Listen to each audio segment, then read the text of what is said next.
The Christmas season is upon us. Today we continue our 2021 season previews with the Los Angeles Kings, a team who last season was looking not that good. But now they arguably have one of the brightest futures in the NHL.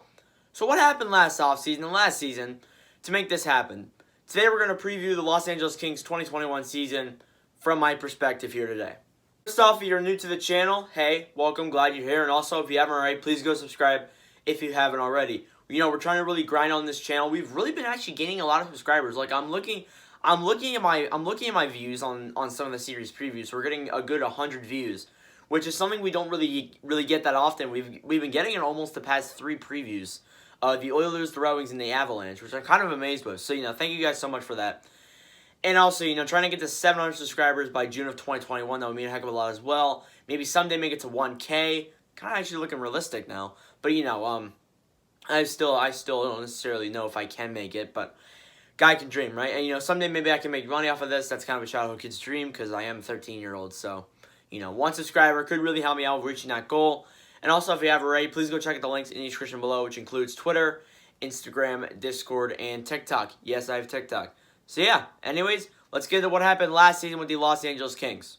Before we do that, let me first off say I apologize for this not coming out yesterday. I had a lot of things going on yesterday that I wasn't able to make the video before the 4 o'clock deadline. So I am making it today. We're pushing all the previews back, which actually, in all honesty, is actually kind of good. So then that way, Winnipeg gets to be paired up with Washington and, all that good stuff. So, Florida, I guess you got your own preview on one day. Congratulations. But I wasn't able to make LA yesterday. And also, if you couldn't already tell, we are doing this editing. We are not editing at all, besides me just recording separate clips and putting them on here, because at my dad's house, I do not have the editing software that I do at my mom's house. And I've already mentioned that before, but I just want to mention it again. So I deeply apologize for that. I get kind of a little bit of anxiety making videos here because I want people to think that like I'm treating a team with better privilege than another team because I'm at a different house. It really in honesty, it's not my choice to do this, so,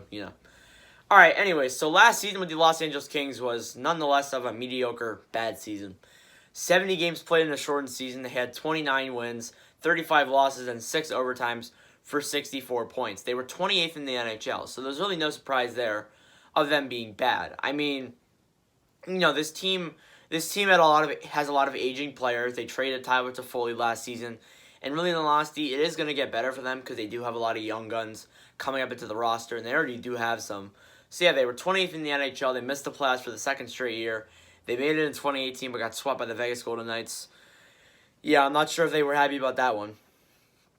But, yeah, anyways, it's looking pretty good for the Kings right now. And the guys that they lost really were players that needed to go, in all honesty. So the key departures for the Los Angeles Kings really weren't big deals, in all honesty. They lost Trevor Lewis, who really didn't fit in the core that much. Ben Hutton, Joakim Ryan, and Paul LeDuc. Paul LeDuc, I'm not too sure where he went. I think he might be a free agent still. Joakim Ryan went to Carolina. Ben Hutton, I'm not too sure where he went. And Trevor Lewis, I think is a free agent as well.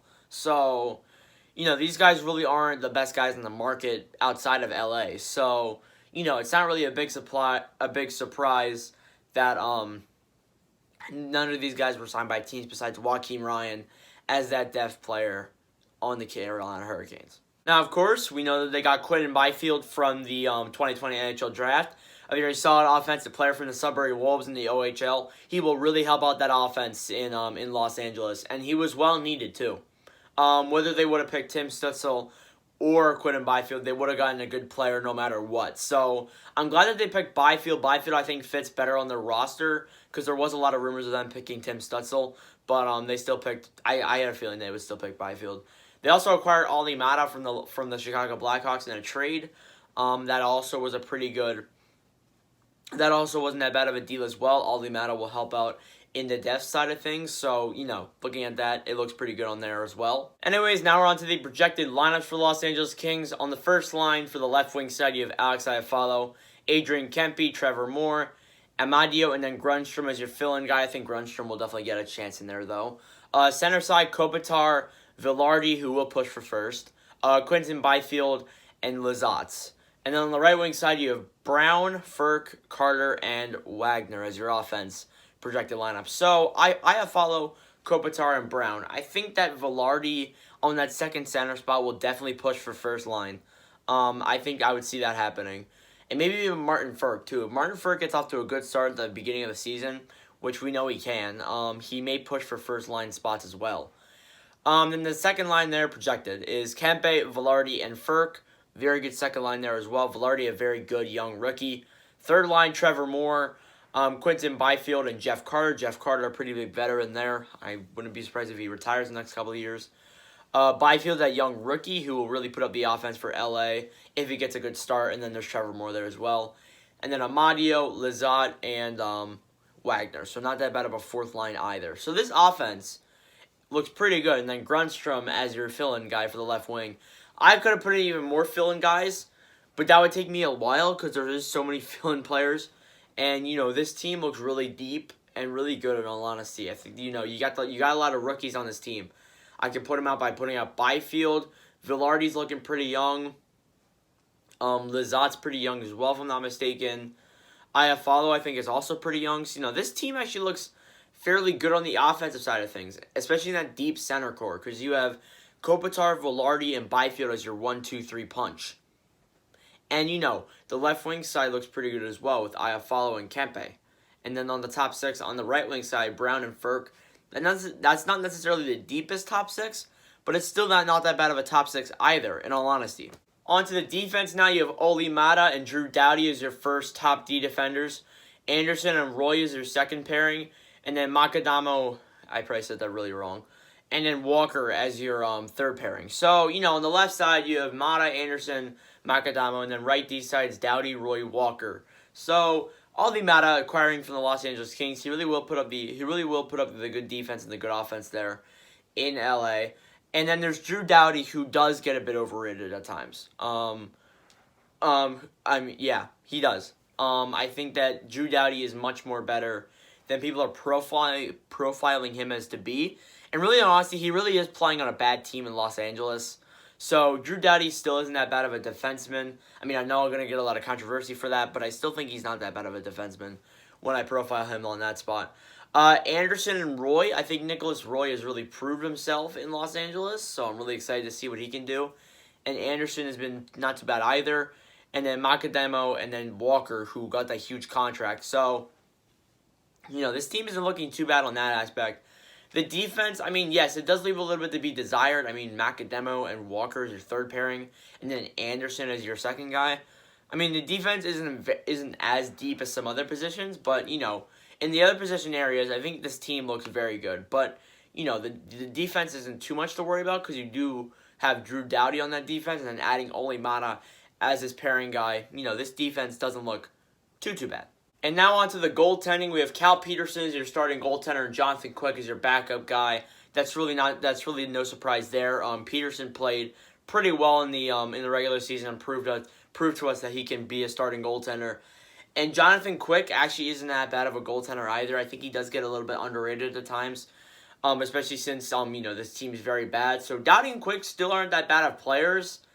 They're not really just playing for the best teams right now. And I think if they were on different teams, they would definitely put up much better numbers. I mean, I'm not trying to say that, the Kings' defense isn't as good, but you know what I mean. So, Quick, I think isn't that bad of a goaltender, so putting him on the backup role isn't really going to hurt him that much. And then Peterson, I think has been really proving himself as a great starting goaltender, and I think he's really going to prove himself for the years to come in Los Angeles, in all honesty. So, this goaltending looks pretty stacked. The defense maybe does need a little bit more patching, but I think it still looks good nonetheless. And the offense looks pretty deep on most areas here. So I would be pretty excited for next season and the season to come if you're a Los Angeles Kings fan. And now finally we move on to our playoff prediction. Do I think the Los Angeles Kings will make the 2021 Stanley Cup playoffs? The answer is no. That division is so competitive with everything happening. I think LA will definitely make a push. I think they may finish 5th or maybe even 6th. It really depends on how the other teams go, but I don't think they'll make the playoffs. I think anyone is expecting that. I think with these very tough divisions, if we were playing with actual divisions, like we actually had Pacific and actual Central divisions, I probably would say yes. They probably would push for a wild card spot at least. But I don't think they're making it with these very tough divisions. And unfortunately, it's unfortunate to say that because this team looks so deep and so good right now.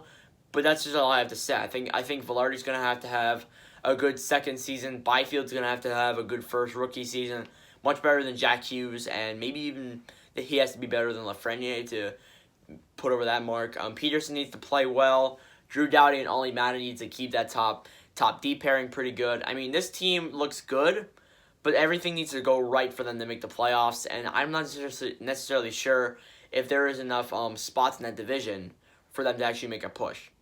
So let me know your thoughts, comments below. Thank you all for watching. If you enjoyed, please go make sure to like, hit that subscribe button. We were trying to get to 700 subscribers by June of 2021. Thank you all for the constant support, and I will see you guys in the next video, which will probably be the Minnesota Wild preview if everything goes right.